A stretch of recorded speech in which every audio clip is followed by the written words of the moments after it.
Bonjour à tous et à toutes et bienvenue dans notre récap. Et oui, nous voici déjà dans la 3e semaine de notre marathon MJP où nous découvrons davantage de facettes de l'abondance divine. Et à vous tous qui n'avez pas pu nous suivre ou qui souhaitez simplement revivre les moments forts de cette 3e semaine, ne vous en faites pas, on récapitule. Aujourd'hui dans le récap, des dévotions matinales impactantes, c'est l'heure de rafraîchissement a fait son grand retour, des moments de louange et d'adoration mémorables, des prédications très édifiantes, le mot de la semaine et bien sûr, vos réactions. Nous avons commencé nos journées par des dévotions matinales où Dieu s'est fortement manifesté. C'est l'heure du rafraîchissement a fait son grand retour et cela pour la première fois durant notre séminaire. Pour la suite, RGM nous a conduits dans la présence de Dieu au travers de temps forts de louange et d'adoration.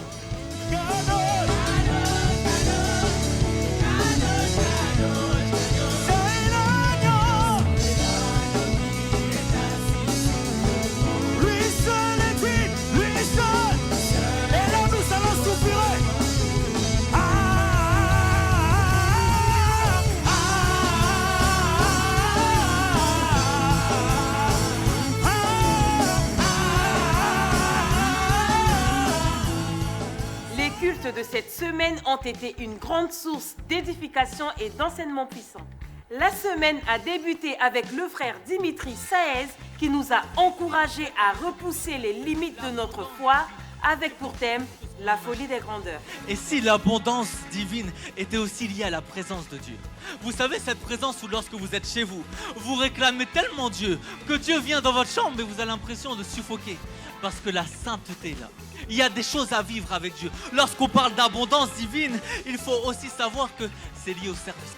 Si on veut que cette église soit abondante, il faut alors faire des services abondants. Mardi et mercredi, nous avons poursuivi avec le frère Steve Ebelebe qui nous a poussé à rechercher cette mesure au-dessus de Vous l'ordinaire. savez, il y a des terres hostiles. Je n'ai pas le temps de tout citer. Mais je veux dire, la Bible nous parle des différentes terres. La Bible nous parle lorsque les enfants d'Israël doivent occuper la terre de Canaan.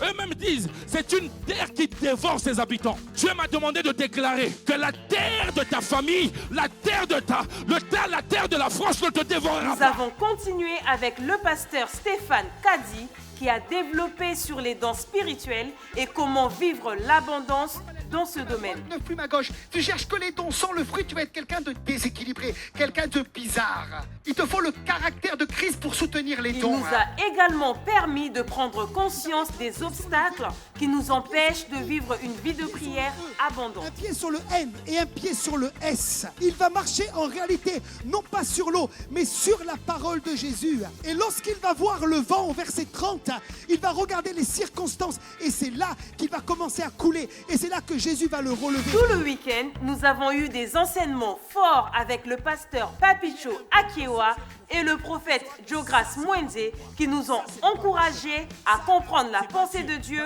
au travers du Bien aimé que nous prophétique. puissions être prophétiques. Aide-moi à dire à ton voisin, il faut être que tu sois prophétique.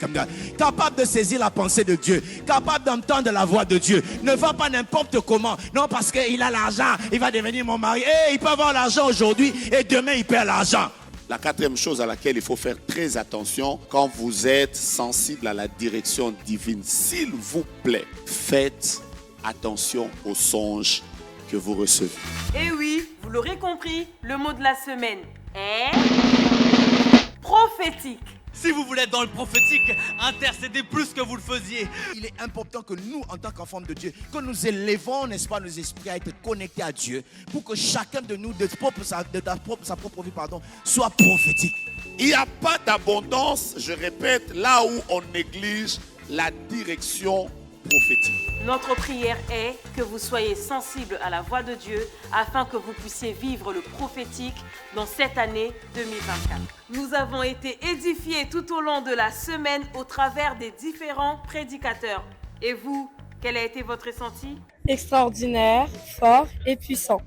Délivrance, joie, abondance. Glorieux, victorieux, abondant. Et oui, la dernière semaine de notre marathon est désormais terminée. Je vous souhaite une excellente semaine et on se dit à lundi prochain pour un dernier récap.